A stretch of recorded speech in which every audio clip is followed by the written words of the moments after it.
서울 강남구 청담동 서재명 그룹 본사. 고급 대리석 바닥 위로 고요한 긴장감이 흐르고 있었다. 대형 샹들리에가 은은한 빛을 내뿜는 로비에는 이미 검은 양복을 입은 사람들과 고급 정장이 줄비했다. 오늘은 서재명 회장의 유언장이 공식적으로 공개되는 날. 대한민국 상위 1%가 모여있는 공간. 그 중심의 뜻밖의 존재가 발을 디뎠다. 이 아이는 누구야? 경호원들이 갑작스러운 방문자를 향해 다가갔다. 그 아이는 보통 아이들과 달랐다. 허름한 운동화, 몇 번이나 꼬맨 듯한 검은 정장, 그리고 양손으로 꼭 쥐고 있는 낡은 가죽 서류 가방. 그 아이는 고작 11살이었다. 그러나 그의 눈빛은 조용하면서도 단단했다. 이 자리는 초대받은 사람만 들어올 수 있습니다. 경호원이 말하자 아이는 잠시 고개를 들고 주변을 살폈다. 그리고는 천천히 입을 열었다. 저는 서준우입니다. 서재명 회장님의 아들입니다. 오늘 아버지의 유언장을 확인하러 왔어요. 그 한마디에 로비 전체가 얼어붙었다. 모두가 아이를 바라봤다. 처음엔 조용한 웃음이 퍼졌고 이내 비웃음과 수근거림이 시작됐다. 아들이라고? 농담도 잘하네. 가짜지. 요즘 애들 유산 노리고 수 많이 하잖아. 그러나 서준우는 묵묵히 낡은 가방을 열었다. 가방 안에는 구겨진 편지 몇 장, 오래된 폴라로이드 사진, 그리고 출생신고서 사본이 들어 있었다. 그중 하나의 사진에는 젊은 서재명 회장이 한 여인과 함께 웃고 있었다. 그 여인은 아이와 놀라울 정도로 닮아 있었다. 사진 뒷면에는 손글씨가 적혀 있었다. 199 X년 6월 우리 세 가족의 첫 여름. 행사장을 관리하던 변호사 김정환은 순간 놀란 듯 사진을 받아들었다. 그는 몇 초간 침묵한 뒤 조용히 고개를 끄덕였다.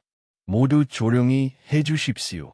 이 아이가 소지한 자료는 회장님의 자필 문서와 일치합니다. 그리고 회장님의 두 번째 유언장이 존재합니다. 잠시 술렁이던 분위기가 정적에 휩싸였다. 그 순간 검은 정장을 입은 중년 남자가 전면으로 나섰다. 그는 서재명의 동생이자 후계자로 기대를 받고 있던 서민혁이었다. 이건 말도 안 되는 일이야. 형이 유언장을 바꿨다고. 그것도 저 아이에게 회사를 넘긴다고.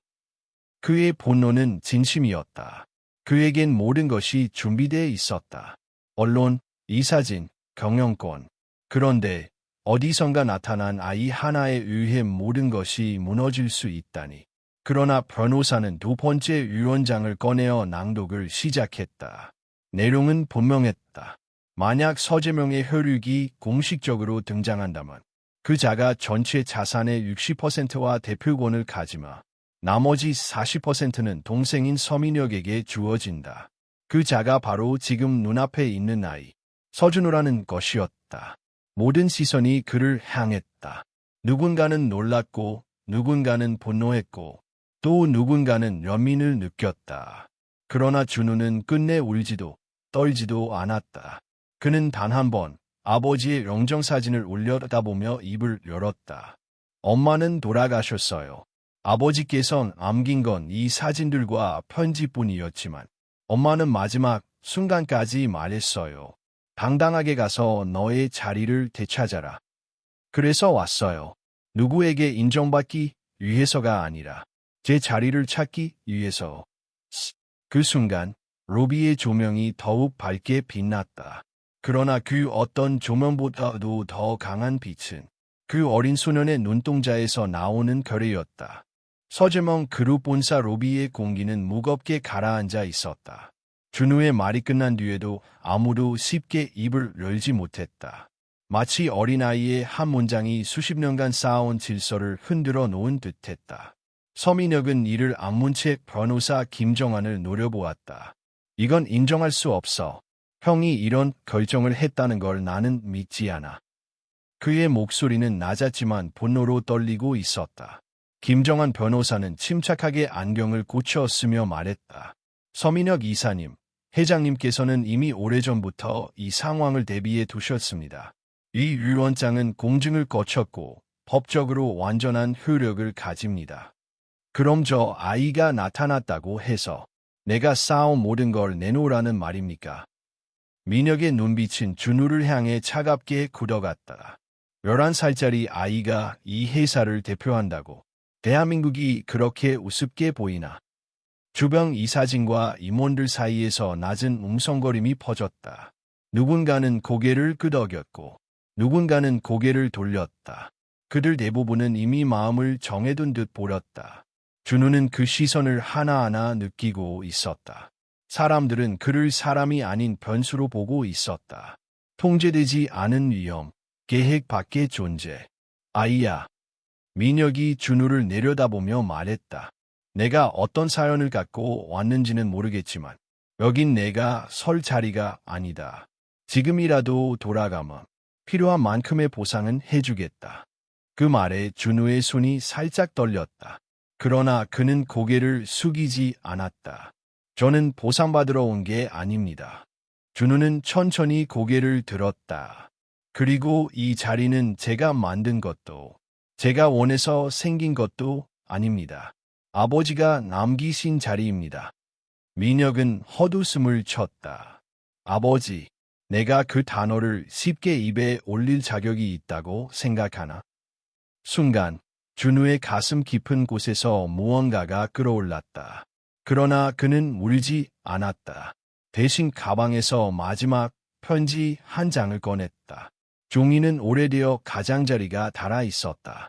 이건 아버지가 돌아가시기 한 달 전에 엄마에게 쓴 편지입니다. 준우의 목소리는 낮았지만 또렷했다. 엄마는 이 편지를 숨겨두셨고 제가 오늘 여기 오기 전날 밤에야 제게 주셨어요. 그는 편지를 읽기 시작했다. 은주에게 내가 너무 늦었다는 걸 안다. 용기가 없어서 너와 아이를 세상 앞에 세우지 못했다. 하지만 준우만큼은 꼭 지켜주고 싶다.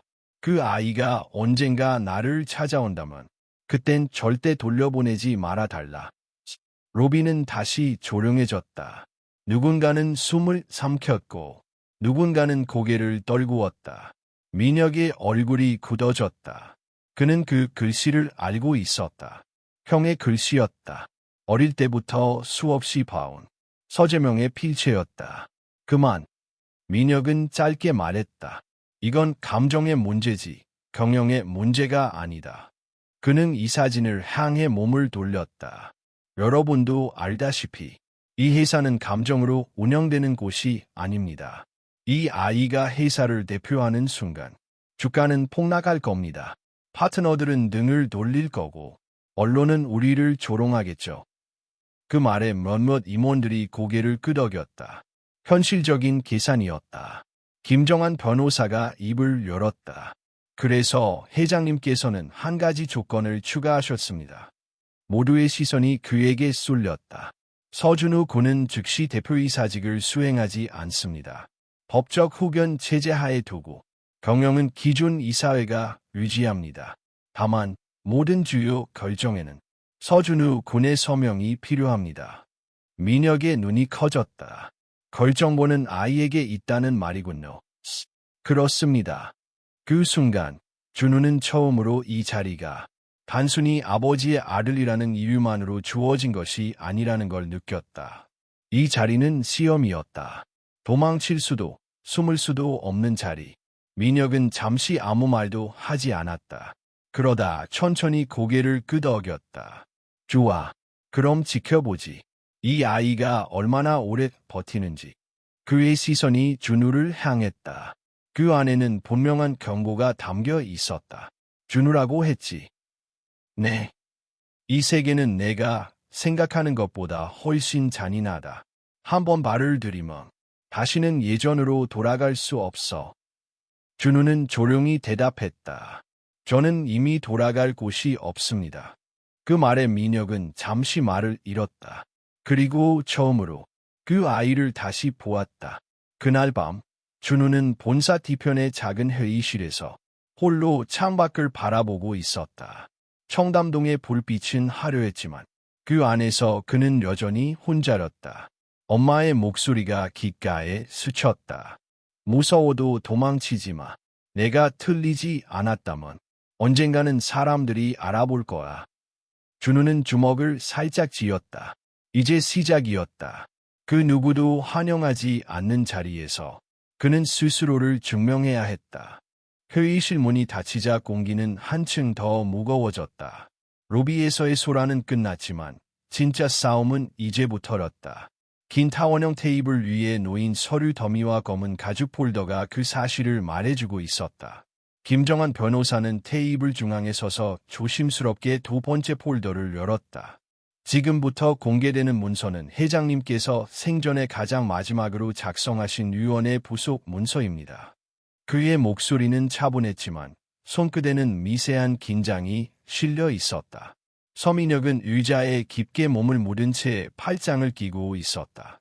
표정은 무심한 듯 보였지만 눈동자는 문서에서 한순간도 떨어지지 않았다. 그는 알고 있었다. 형은 언제나 한 수 앞을 내다보는 사람이었다는 것을. 이 문서는 공개 조건이 있습니다. 김정한이 말을 이었다. 첫째, 회장님의 직계 혈족이 법적으로 확인될 것. 둘째, 해당 인물이 회사 경영과 관련된 갈등의 중심에 설 것. 회의실 안의 시선이 동시에 준우에게로 향했다. 그는 그 시선을 피하지 않았다. 조용히 두 손을 무릎 위에 올려놓고 변호사를 바라보고 있었다. 그 조건이 충족되었기에 오늘 이 문서를 공개합니다. 서류가 한 장씩 테이블 위로 펼쳐졌다. 처음에는 단순한 자산 목록처럼 보였다. 그러나 페이지를 넘길수록 분위기가 달라졌다.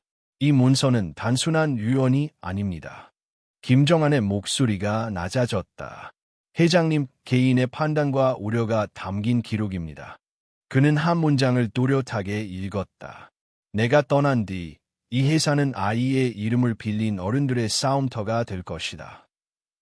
회의실 안에서 숨을 삼키는 소리가 들렸다. 민혁의 눈썹이 미세하게 움직였다.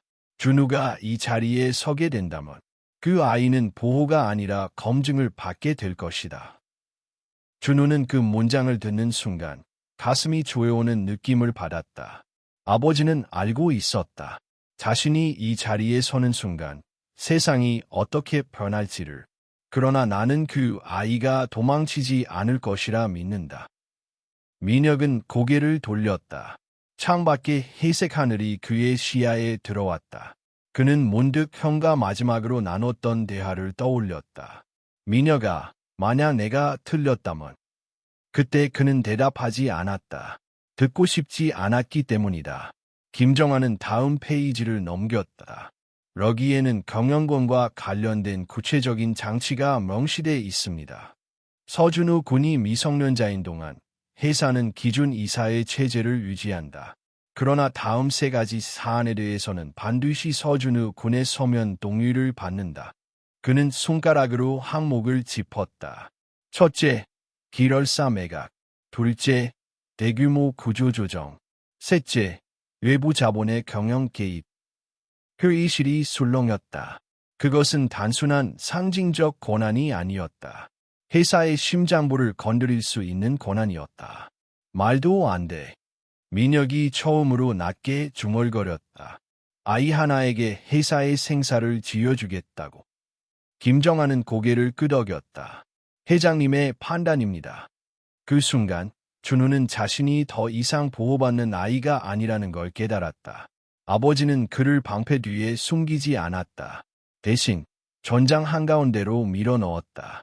회의가 잠시 중단되었고 사람들은 삼삼오오 흩어졌다. 준우는 자리에 남아 있었다. 의자가 너무 컸고 테이블은 너무 멀었다. 그 간극이 지금의 자신의 위치처럼 느껴졌다.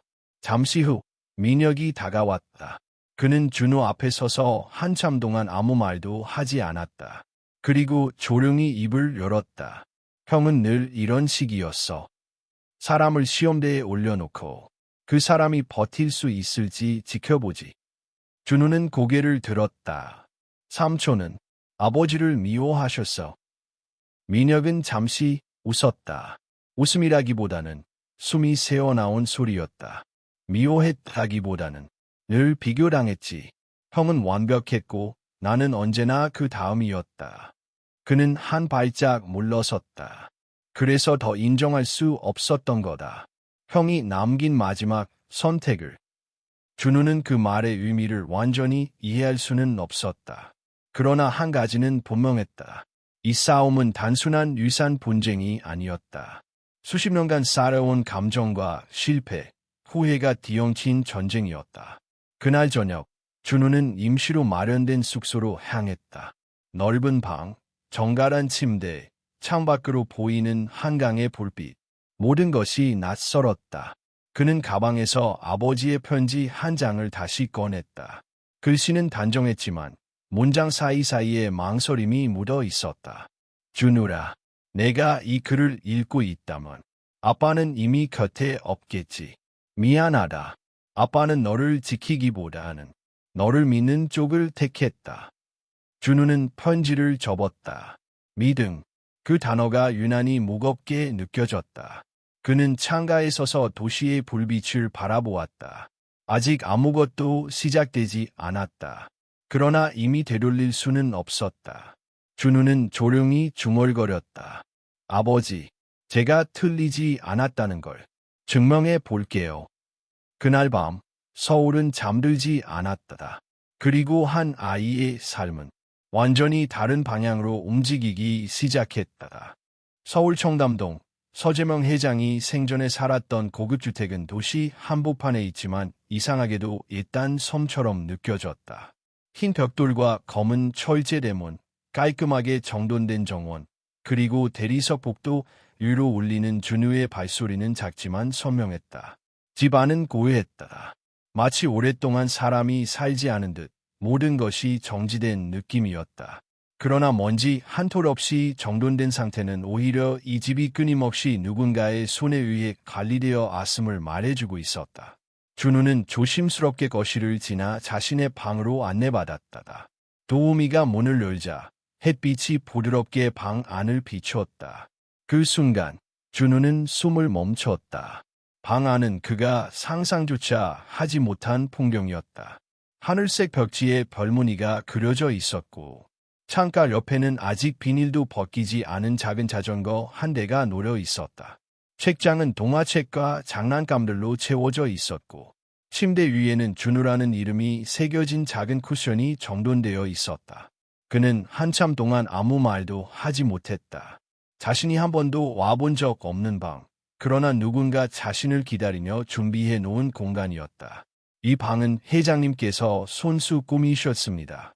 뒤따라온 집사 베아트리체가 조용히 말했다. 매년 생일마다 새로운 물건을 사오셨고 먼지를 쌓지 않게 매주 정리하라고 하셨어요.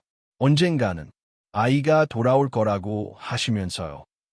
준우는 자전거 앞에 천천히 무릎을 꿇었다. 빨간색 프레임, 작은 바퀴, 안장 위엔 아직 가격표가 붙어 있었다. 그는 손끝으로 바퀴를 돌리며 속으로 중얼거렸다. 정말 기다리셨던 걸까? 그는 한참 동안 바닥에 앉아 움직이지 않았다. 그 침묵을 깨운 것은 누군가의 조심스러운 노크였다. 들어오세요.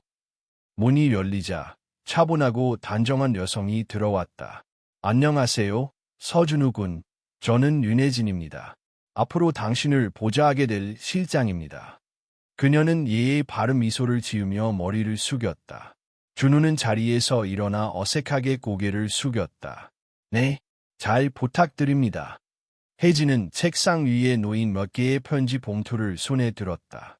이건 회장님께서 당신에게 남기신 편지들입니다. 매년 직접 손으로 쓰신 것들인데 그중 일부는 준우가 돌아왔을 때 전해주라는 지시가 있었습니다. 준우는 조심스럽게 봉투를 하나 받아들었다. 봉투 위에는 또박또박한 글씨로 준우의 8번째 생일이라고 적혀 있었다. 그는 소파에 앉아 편지를 열었다. 준우라, 오늘은 내 8번째 생일이구나. 아빠는 여전히 너의 얼굴을 직접 보지 못했지만 매일 밤 너의 사진을 보며 상상한단다. 지금쯤 어떤 표정으로 케이크를 불고 있을까? 혹시 좋아하는 친구는 생겼니? 운동장은 자주 가니? 아빠는 늘 너를 생각해. 비록 옆에 있지는 못하지만 언젠가는 꼭 직접 축하해주고 싶다. 글씨는 부드러웠고 문장은 조심스러웠다. 하지만 문장 곳곳에서 진심이 배어 있었다. 준우는 조용히 편지를 접었다. 그리고 갑자기 밀려드는 감정에 눈을 질끈 감았다. 어릴 적부터 단 한 번도 아버지를 원망하지 않았다고 말할 수는 없었다. 하지만 그가 남긴 이 방, 이 편지, 이 흔적들은 그의 마음 어딘가에 남아있던 얼음을 천천히 녹이고 있었다. 그날 밤, 준우는 방 안에서 혼자 저녁을 먹었다.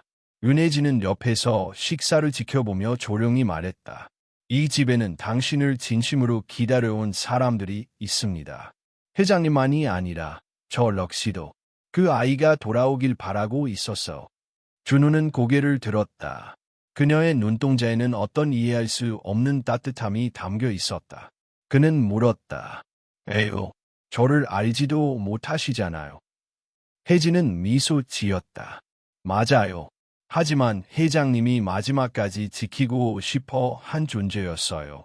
그분이 당신을 얼마나 애틋하게 생각했는지 저는 매일 옆에서 지켜봤거든요. 그 말에 준우는 더 이상 말을 잇지 못했다. 이 집은 더 이상 낯선 공간이 아니었다. 그는 알 수 있었다. 이곳은 단지 권력과 위산의 상징이 아닌 사랑과 후회의 흔적이 남겨진 장소라는 것을. 침대에 누운 그는 천장을 바라보았다. 아직 잠들기에는 마음이 복잡했지만 어느새 눈꺼풀이 천천히 무거워졌다. 잠들기 직전 그는 아버지의 목소리가 들리는 듯한 기분이 들었다. 준우야, 잘 왔다. 그날 밤 청담동의 저택은 오랜 침묵 끝에 비로소 주인을 맞이한 듯 평화로웠다. 다음 날 아침 창밖에는 봄비가 조용히 내리고 있었다. 청담동 저택의 창문에 부딪히는 빗방울 소리는 은은한 음악처럼 느껴졌다. 준우는 천천히 눈을 떴다. 어젯밤 편지와 함께 찾아온 감정의 물결은 그를 깊은 잠으로 이끌었고 오랜만에 악몽 없이 편안한 아침을 맞았다. 침대에서 일어나 거실로 나가자 베아트리체 할머니가 따뜻한 미소로 그를 맞이했다. 좋은 아침이에요, 도련님. 그녀는 30년 넘게 이 집에서 살며 회장님은 모셔온 가정부였다. 준우는 어색하게 고개를 숙였다. 안녕하세요. 할머니라고 불러도 될까요? 베아트리체는 웃으며 고개를 끄덕였다. 물론이지. 나야말로 그 말을 오랫동안 기다려왔단다. 아침 식사는 소박했지만 정성스러웠다. 미역국과 계란말이, 그리고 같이인 흰쌀밥. 엄마가 자주 해주던 맛이었다. 준우는 조용히 수저를 들고 음식을 한 입 먹었다. 그 순간 묘한 감정이 복받쳐 올라왔지만 참았다. 이제는 울고 싶지 않았다. 누군가 자신을 위해 차려준 밥을 먹는 것. 그 사실 하나만으로도 마음이 따뜻해졌다. 식사가 끝난 뒤 류네진 실장이 도착했다. 그녀는 단정한 정장 차림에 언제나처럼 차분한 표정이었다. 준우군, 오늘은 회사에 함께 가야 합니다. 공식적인 대포 취임은 아니지만 당신이 상속자로서 인사해야 할 사람들이 있습니다. 준우는 잠시 머뭇거리다 고개를 끄덕였다. 네, 준비할게요. 차 안에서 윤혜진은 간단한 설명을 이어갔다. 회사 내에는 회장님의 뜻을 지지하는 이들도 있지만 당신을 탐탁지 않게 생각하는 사람들도 많습니다. 그 중에서도 최정석 전무를 조심하세요. 겉으로는 웃고 있지만 누구보다 민혁 이사와 가까운 인물입니다. 준우는 창밖을 바라보며 조용히 되물었다. 에휴, 왜 저를 그렇게 싫어하는 거죠? 혜진은 한참 동안 말을 아끼다 대답했다. 당신은 그들의 계획을 무너뜨리는 존재니까요. 그들은 이미 자신들만의 미래를 설계하고 있었어요. 그런데 갑자기 나타난 11살짜리 아이가 모든 걸 바꿔버렸죠. 준우는 입술을 굳게 다물었다. 그가 원해서 이 자리에 온 것도 아니었고 누군가를 빼앗기 위해 욕심을 부린 것도 아니었다. 하지만 세상은 그런 사정을 봐주지 않는다는 걸 이제는 조금씩 깨달아가고 있었다. 서재명 그룹 본사는 서울의 중심, 종로에 위치한 35층짜리 유리 건물이었다. 로비에 들어서자 사람들의 시선이 일제히 그에게 쏠렸다. 누군가는 놀란 눈으로, 누군가는 불편한 표정으로, 그리고 또 누군가는 차가운 무관심으로 그를 바라봤다. 엘리베이터를 타고 최고층에 도착하자 회의실 앞에서 한 여성이 다가왔다. 짧은 단발머리에 카리스마 있는 인상. 그녀는 고개를 숙이며 인사했다. 안녕하세요. 저는 기획실 팀장 박서입니다. 회장님께서 살아 계실 때 몇 번 개인적으로 지시를 받아 일한 적이 있습니다. 서연은 따뜻한 눈빛으로 준우를 바라보며 말을 이었다. 당신이 돌아오길 오래전부터 기다렸어요. 회장님은 늘 당신을 우리 회사의 진짜 미래라고 말씀하셨거든요. 그 말에 준우는 작게 눈을 떴다. 진짜 미래요? 서연은 고개를 끄덕였다. 그분은 항상 힘을 가진 사람이 아니라 책임질 줄 아는 사람이 회사의 주인이 되어야 한다고 하셨어요. 그리고 그게 바로 당신이라고 믿으셨어요. 회의실 문이 열렸다. 10명 남짓한 임원들이 앉아 있었고 그중 한 사람이 자리에서 일어나 준우에게 다가왔다. 회색 정장을 입은 나이가 지긋한 남자였다. 처음 뵙겠습니다. 재무이사 유기훈입니다. 그는 손을 내밀며 조용히 말을 건넸다. 저는 당신을 믿습니다. 도련님. 그 한마디는 어쩌면 지금까지 들었던 그 어떤 말보다도 위로가 되었다. 준우는 작게 고개를 숙이며 악수를 받았다. 그날 처음으로 그는 회사 안에서도 자신을 지지해주는 사람들이 있다는 걸 느꼈다. 모두가 적이 아니었다. 누군가는 손을 내밀고 있었고 누군가는 마음을 열 준비가 되어 있었다. 회의가 시작되자 최정석 전무가 일부러 큰 목소리로 말했다. 아이 하나 때문에 우리가 회의를 멈춰야 한다는 게 납득이 되지 않는군요. 경영은 장난이 아닙니다. 감정이 아닌 냉정한 숫자와 논리로 움직여야죠. 분위기가 일순간 차가워졌다. 하지만 그때 박서연이 나섰다. 그렇다면 숫자로 증명해 보시죠. 회장님이 돌아가신 이후 당신이 주도한 구조조정으로 오히려 매출은 7% 감소했고 협력업체 5곳과의 계약이 해지되었습니다. 그건 감정입니까? 아니면 결과입니까? 회의실 안이 조용해졌다. 최 전무는 얼굴이 굳어졌고 다른 임원들은 조심스럽게 서로의 눈치를 보았다. 준우는 조용히 그 광경을 지켜보고 있었다. 처음으로 누군가가 자신의 존재를 방패 삼아 싸워주는 것을 경험하고 있었다. 회의가 끝난 뒤 서연은 준우에게 다가왔다.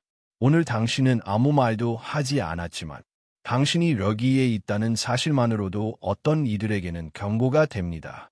준우는 그녀를 바라보며 조용히 말했다. 제가 할 수 있는 게 별로 없어요. 하지만 조금씩 배워보고 싶어요. 아버지가 왜 저를 이 자리에 세우셨는지, 제가 어떻게 해야 이 회사를 지킬 수 있을지. 서연은 고개를 끄덕이며 대답했다. 그 마음이면 충분해요. 그리고 우리가 도와줄게요. 당신이 진짜 주인이 될 때까지.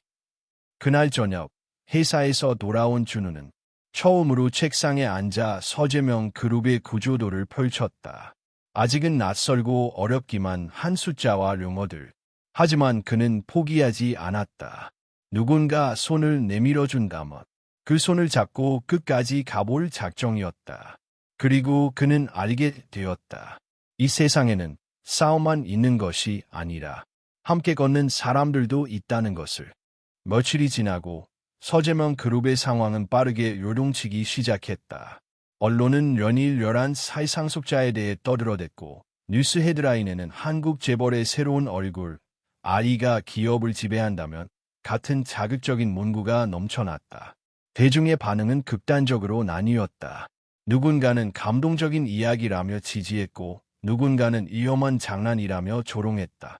준우는 그 모든 시선을 견디고 있었다. 조용히, 묵묵히, 그리고 무엇보다도 혼자서. 그날 오후 윤혜진 시장이 서류를 정리하며 조심스럽게 말을 꺼냈다. 준우군, 오늘 오후에 한 명의 방문자가 있을 예정입니다. 회사 내부 문제와는 직접적인 관련은 없지만 당신에게 매우 중요한 사람일 수 있어요. 준우는 고개를 들었다. 누구인가요? 혜진은 잠시 망설이다가 대답했다. 강날이라는 이름의 여학생입니다. 그녀는 자신이 회장님의 또 다른 자녀라고 주장하고 있어요. 그 말에 준우는 숨이 멈춘 듯한 느낌을 받았다. 또 다른 자녀요. 혜진은 천천히 고개를 끄덕였다. 그녀는 현재 고등학교 1학년이며 법적으로 인정된 출생기록과 유전자 검사 결과를 소지하고 있습니다. 그녀의 어머니는 회장님과 과거에 가까운 관계였던 분이고 이미 몇 년 전에 세상을 떠났다고 합니다. 준우는 아무 말도 하지 못했다. 머릿속이 하얘졌고 가슴속에서 무언가가 천천히 부서지는 소리가 들렸다. 그토록 자신이 원했던 가족이 사실은 자신만의 것이 아니었을지도 모른다는 생각. 아버지가 남긴 유산이 사랑이 아니라 또 다른 상처에 씨앗일 수도 있다는 사실. 잠시 후 저택 응접실로 들어선 소녀는 예상보다 훨씬 차분하고 당당한 태도를 지니고 있었다. 검은 단발머리, 흰 셔츠에 깔끔한 체크무늬 스커트를 입은 그녀는 마치 이 자리가 전혀 낯설지 않은 것처럼 당당하게 앉았다. 안녕하세요. 저는 강나리입니다.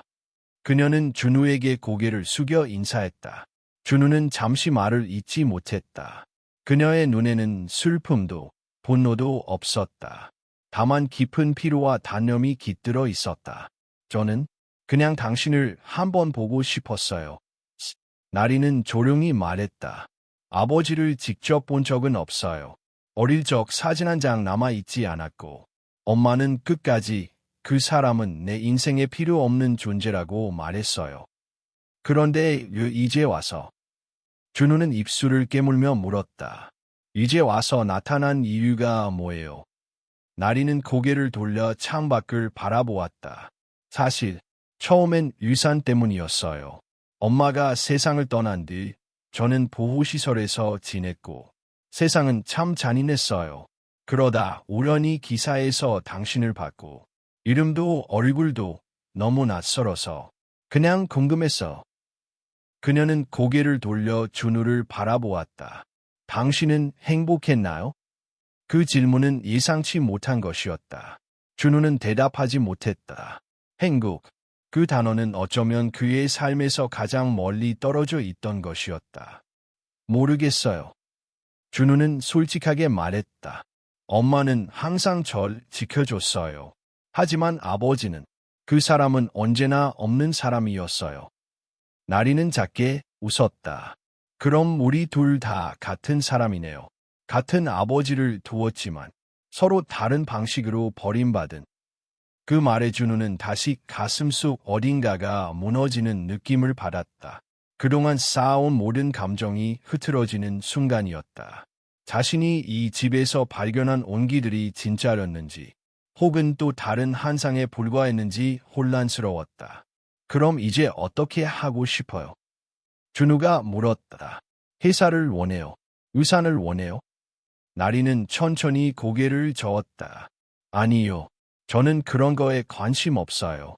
그 사람에게 사랑받지 못했던 사실은 바꿀 수 없고 당신을 미워한다고 해서 아무것도 달라지지 않아요. 다만 나를 지우지 말아줘요. 당신만이 기억해준다면 그 사람의 또 다른 아이로서 나도 존재할 수 있으니까. 그 말은 준우의 마음속에 깊이 박혔다. 그는 아무 말도 하지 못했다. 단지 조용히 손을 뻗어 테이블 위에 있던 작은 액자를 꺼냈다. 그 안에는 서재명 회장의 사진이 담겨 있었다. 가져가요. 준우가 말했다. 당신도 아버지의 아이니까. 그날 밤, 나리는 조용히 저택을 떠났다. 그녀는 다시 돌아오겠다는 말도, 연락을 남기겠다는 말도 하지 않았다. 하지만 준우는 알고 있었다. 그녀는 잊히지 않을 것이다. 그녀는 분명히 아버지의 또 다른 그림자였다. 그는 방으로 돌아와 책상 위에 앉았다. 그리고 편지 한 장을 꺼냈다. 아버지가 12번째 생일에 맞춰 쓴 편지였다. 아직 열어보지 않은 마지막 편지.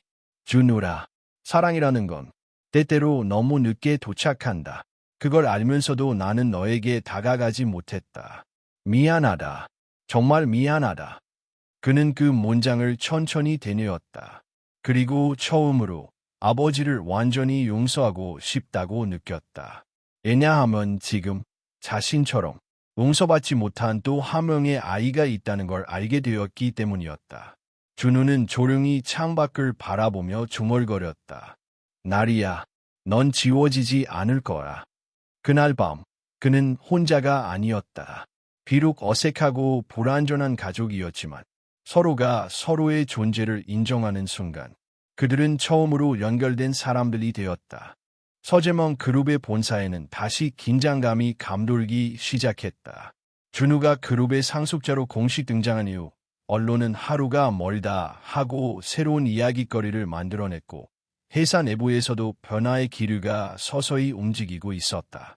그 중에서도 가장 민감한 사안은 대규모 구조조정 계획이었다. 이사의 측은 지난 2년간 누적된 부채의 문제와 비효율적인 계열사의 정리를 이유로 대규모 인원 감축과 계열사 매각을 추진하고 있었다. 표면적으로는 경영 정상화라는 명분이었지만 그 실질적인 배경에는 서민역의 입김이 강하게 작용하고 있었다. 윤혜진 실장은 이 계획이 실행되면 그룹의 근간이 흔들릴 수 있다고 우려했다. 준우군, 이번 구조조정안은 단순한 숫자의 문제가 아닙니다. 수백 명의 직원이 일자리를 잃게 되고 오랜 시간 회장님과 함께 회사를 지켜온 협력사들이 도산할 위험에 처하게 됩니다. 준우는 책상 위에 놓인 보고서를 바라보았다. 수치와 그래프는 그에게 여전히 낯설었지만 숫자 뒤에 숨겨진 사람들의 얼굴이 떠올랐다. 매일 아침 회사 로비를 청소하던 아주머니, 사내식당에서 따뜻한 밥을 지어주던 조리사, 자신을 처음으로 대표님이라 불러준 경비 아저씨. 그들은 숫자가 아니었다. 이사회에서 이 계획을 통과시키려면 제 동의가 필요하죠. 준우가 물었다. 혜진은 고개를 끄덕였다. 내 아버지의 유언장에 따라 계열사 매각과 대규모 구조조정은 당신의 서명이 없으면 효력을 가지지 않습니다. 그럼 거부하면 되잖아요. 그게 그렇게 단순하지 않습니다. 혜진은 조심스럽게 설명을 이어갔다. 만약 당신이 서명을 거부하면 민혁 이사는 어린아이가 회사의 발목을 잡는다는 프레임으로 언론 플레이를 할 겁니다. 이미 일부 언론과 손을 잡은 정황도 있습니다. 준우는 입술을 꼭 다물었다. 그는 선택의 기로에 서 있었다. 동의하면 수많은 사람들이 삶의 기반을 잃게 되고 거부하면 자신이 회사를 망치는 아이로 낙인 찍힐 수도 있었다. 그날 밤, 그는 오랜만에 혼자 본사 옥상에 올랐다. 도시의 불빛은 여전히 찬란했고 자동차의 소음은 멈추지 않았다. 그 속에서 그는 느꼈다.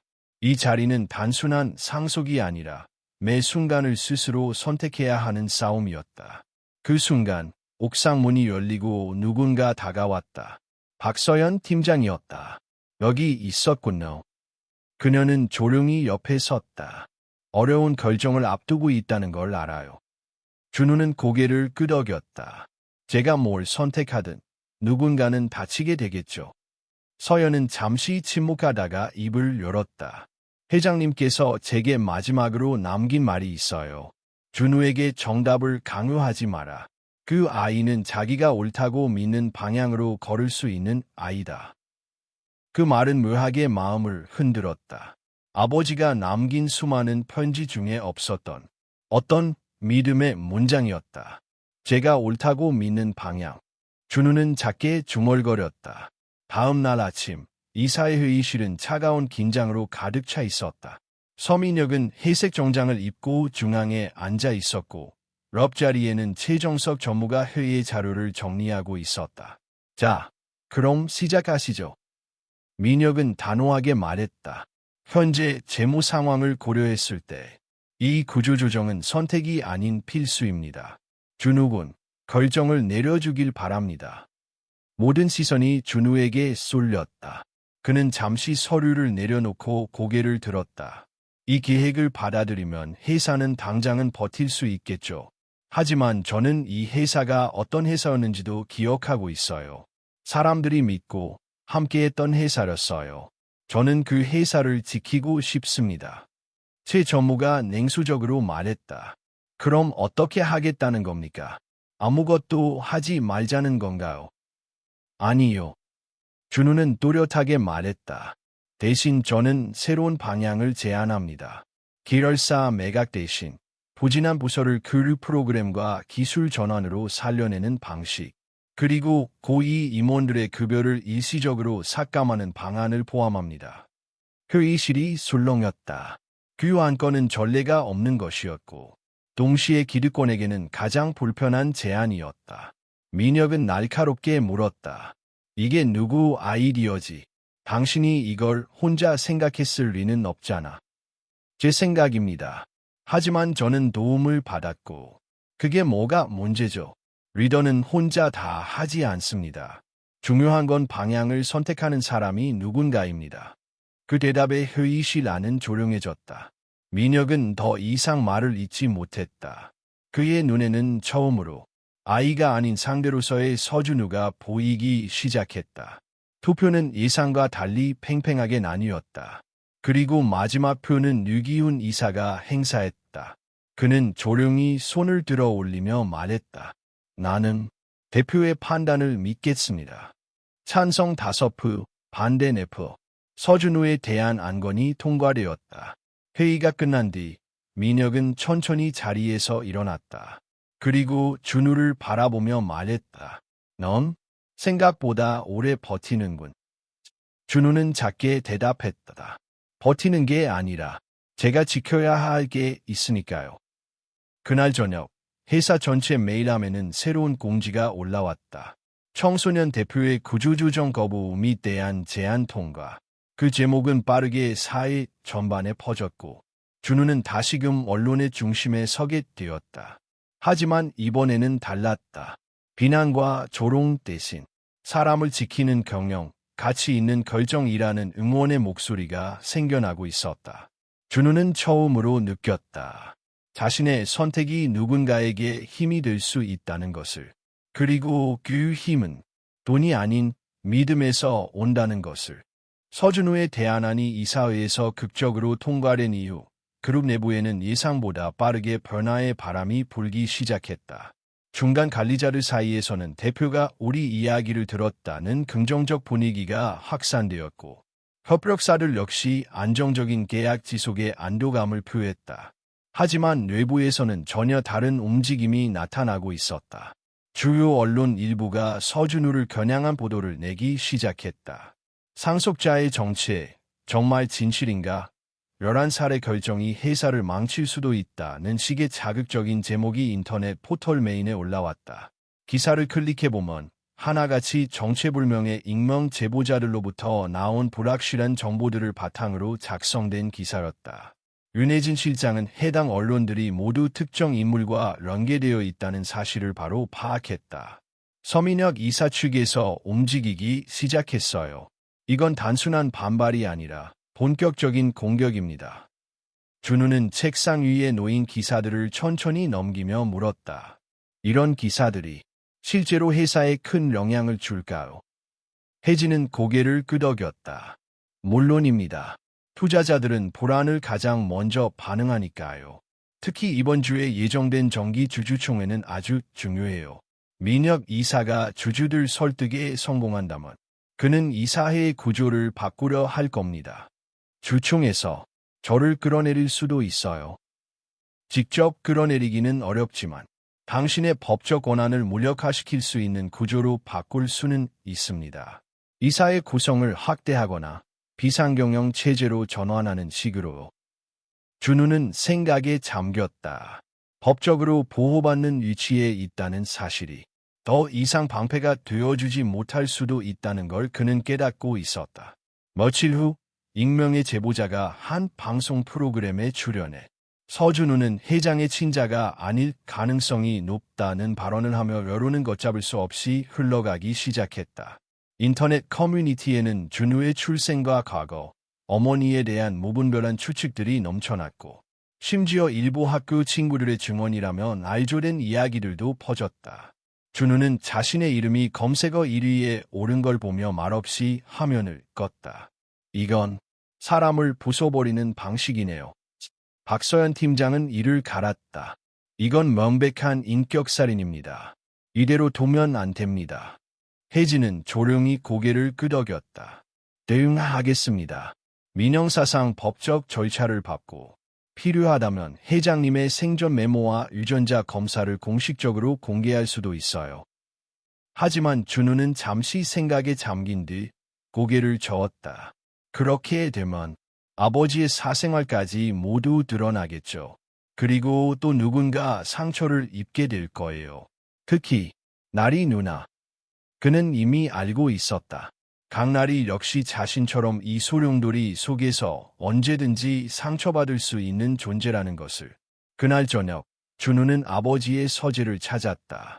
서재는 여전히 깔끔하게 정돈되어 있었고 벽 한편에는 다양한 문서와 책들이 정리된 서랍장이 있었다.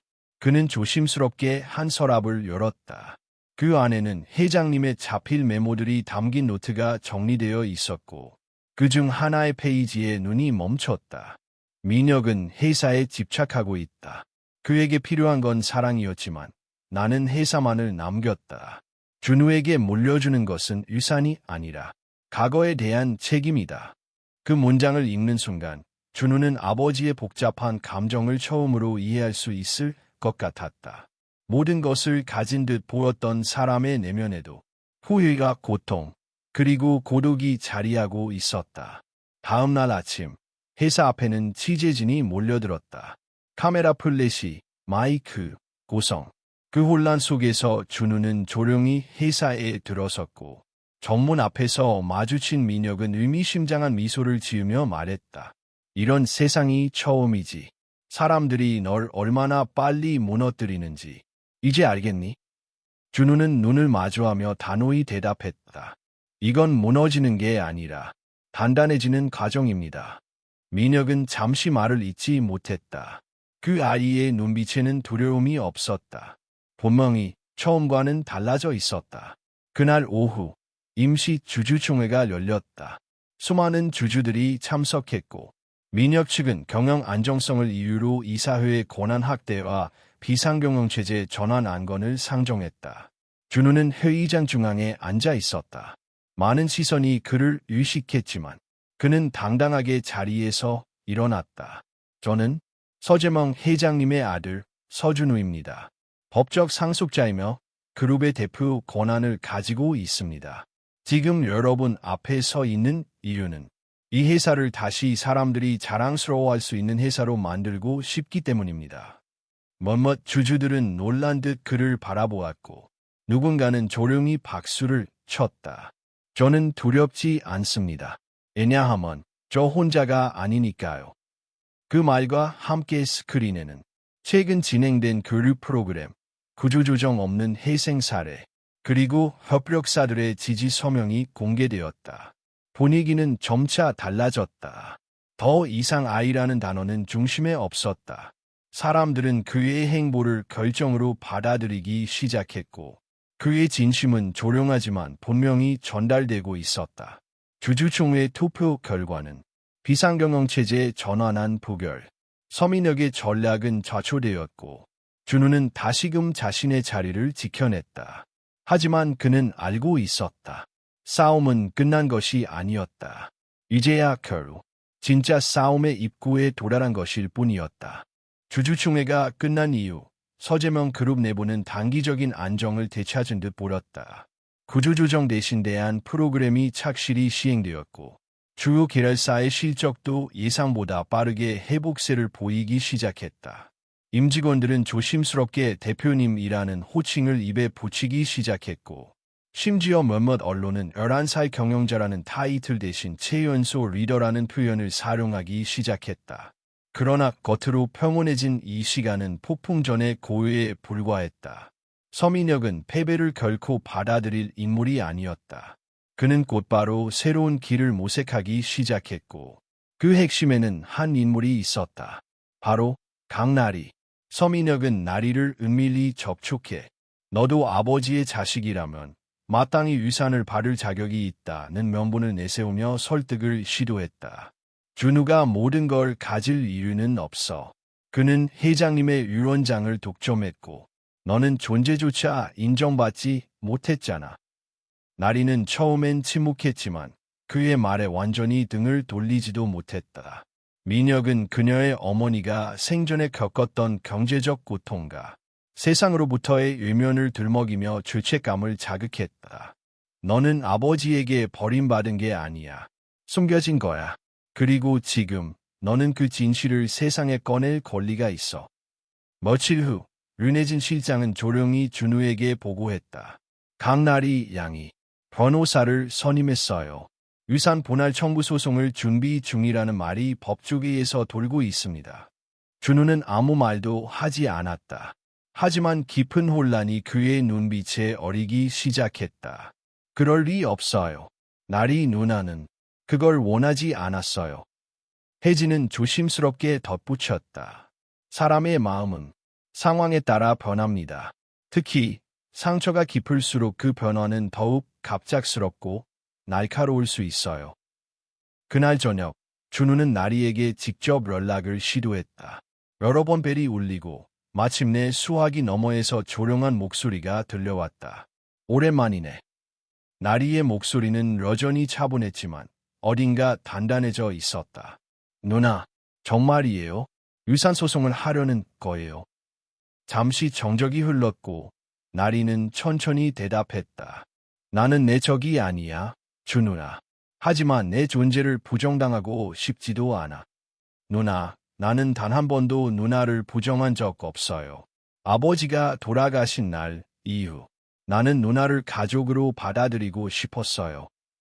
그래, 너는 그렇게 말했지. 하지만 세상은 달라. 언론도, 법도, 사람들의 시선도 나를 서재명 회장의 딸이 아니라 그림자로밖에 보지 않아. 그녀의 말 속에는 억눌린 분노와 슬픔이 엉켜 있었다. 준우는 더 말하지 못하고 조용히 전화를 끊었다. 며칠 뒤 나리는 공식적으로 유산 분할 청구 소송을 제기했다. 언론은 다시 들끓었고 이번에는 형제의 싸움이라는 자극적인 구도로 사건을 포장했다. 숨겨진 딸의 반격, 한 지붕 두 자식. 그 제목 아래 나리의 어린 시절 사진과 현재 모습까지 무차별적으로 공개되었다. 준우는 나리의 사진이 포털 사이트 실시간 검색어에 오르내리는 걸 보며 말로 표현할 수 없는 고통을 느꼈다. 그는 그저 아버지가 남긴 그림자와 조용히 화해하고 싶었을 뿐이었다. 하지만 이제 그 그림자는 자신을 향한 칼날이 되어 돌아오고 있었다. 윤혜진은 깊은 한숨을 내쉬며 말했다. 우린 대응해야 합니다. 이건 단순한 가족 내부의 문제가 아니라 회사 전체의 신뢰와도 연결된 문제입니다. 하지만 그 순간 준우는 뜻밖의 선택을 했다. 유산 일부를 나리 누나에게 넘기겠어요. 혜진은 놀란 표정으로 그를 바라보았다. 그건 당신의 법적 권리를 스스로 포기하는 일이에요. 그렇지 않아요. 누나가 원하는 건 돈이 아니라 존재의 증명이에요. 아버지가 그녀를 잊지 않았다는 증거. 그리고 제가 할 수 있는 유일한 방식은 그걸 인정해주는 거예요. 며칠 뒤 준우는 나리에게 직접 편지를 보냈다. 직접 쓴 손글씨였다. 누나, 내가 가진 것 중 일부는 당신이 잃어버린 시간을 대신할 수 있을 거라 믿어요. 이건 동정도 시혜도 아니에요. 그저 가족으로서의 책임이에요. 우리가 서로의 그림자가 아닌 빛이 되어주기를 바라요. 나리는 편지를 받았지만 아무런 대답을 하지 않았다. 그리고 소송은 조용히 취하되었다. 어떤 기자도 이유를 몰랐고 어떤 언론도 해석하지 못했다. 하지만 그 순간 두 사람 사이에 놓여 있던 벽은 천천히 아주 조용히 허물어지고 있었다. 사람들은 그 사실을 몰랐다. 준우가 법정이 아니라 마음으로 설득했다는 걸. 그리고 바로 그날 서재명 그룹의 사내 포털에 짧은 공지가 올라왔다. 대표이사 서준우, 법적 유산 일부를 사회공헌 재단 설립에 기부함. 그는 더 이상 무엇을 가졌는가로 자신을 증명하지 않았다. 무엇을 나눌 수 있는가로 스스로를 보여주기 시작했다. 그때부터 사람들은 그를 단순한 상속자가 아닌 리더라 부르기 시작했다. 겨울이 오기 직전 서울 하늘은 드물게 맑았다. 찬바람이 불었지만 차갑지 않았고 사람들의 표정에는 묘한 평온이 깃들어 있었다. 서재명 그룹 본사 건물 옥상. 준우는 그곳에서 천천히 아래를 내려다보고 있었다. 복잡하고 높이 솟은 빌딩 수. 그 아래로 스쳐 지나가는 수많은 사람들. 그 속에 자신도 이제는 하나의 이름으로 자리하고 있었다. 서준우 대표님. 뒤에서 윤혜진 실장의 목소리가 들려왔다. 재단 출범식 준비가 다 끝났습니다. 준우는 고개를 끄덕이며 돌아섰다. 오늘 날이 누나도 온다고 했죠. 네, 잠시 후에 도착 예정입니다. 재단의 이름은 내일의 이름. 그가 받은 유산 중 일부를 사회적 약자와 소외된 청소년들을 위해 사용하겠다는 선언과 함께 준우는 직접 대표로 출범식을 주도하기로 했다. 그것은 그가 처음으로 경영자가 아닌 사람으로서 내딛는 발걸음이었다. 행사장에는 많은 인사들이 모여 있었다.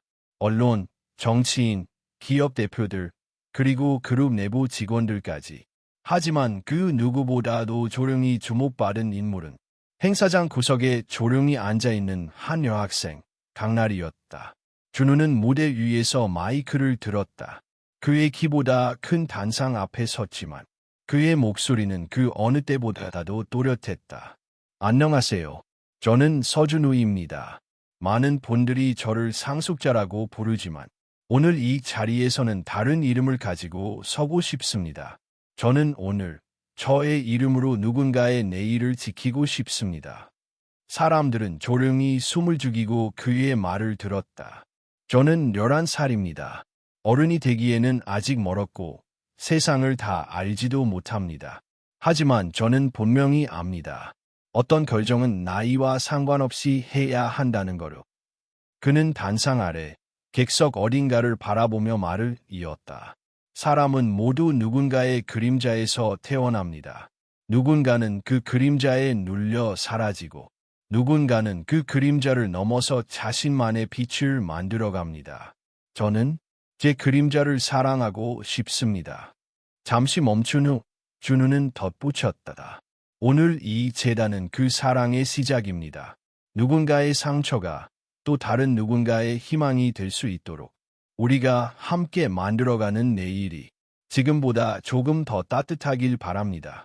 큰 박수는 없었지만 누군가의 눈에는 눈물이 맺혔고 누군가는 조용히 손을 모아 기도하듯 고개를 숙였다.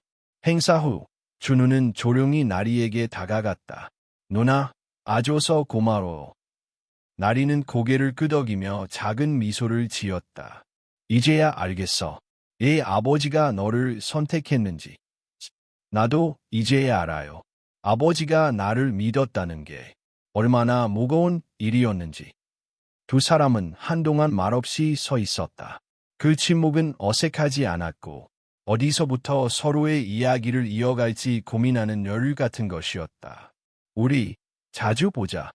준우가 먼저 말을 꺼냈다. 그래. 나리가 대답했다. 이번엔 서로 외면하지 말자. 며칠 뒤 서재명 그룹은 이사회를 통해 정식으로 청소년 경영자 육성 프로그램을 발표했다.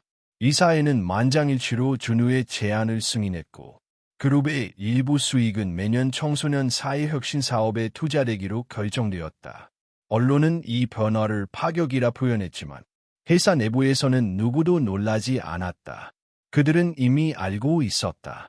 그 아이가 어떤 방식으로 회사를 바꾸고 있는지를. 윤혜진 실장은 어느 날 밤 준우의 책상 위에 놓인 서재명 회장의 마지막 편지를 조용히 바라보았다. 내가 이 회사를 이끄는 날이 온다면 그건 단지 운명이 아니라 선택의 결과일 것이다. 그 편지 옆에 준우가 새롭게 쓴 노트 한 장이 있었다. 내가 선택한 길이 누군가에게 작은 빛이 되기를. 아버지, 저 괜찮게 하고 있는 거죠. 이제 준우는 더 이상 서재명 회장의 아들이 아니었다.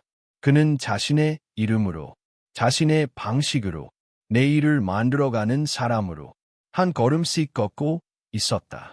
그 길의 끝이 어디일지 그 누구도 알 수 없지만 적어도 그 길 위에 서 있는 아이는 더 이상 두렵지 않았다. 그는 자신의 손으로 유산을 넘겨받은 것이 아니라 유산을 이해했고 그 이해를 통해 사랑하게 되었다. 그리고 바로 그것이 진짜 유산이었다.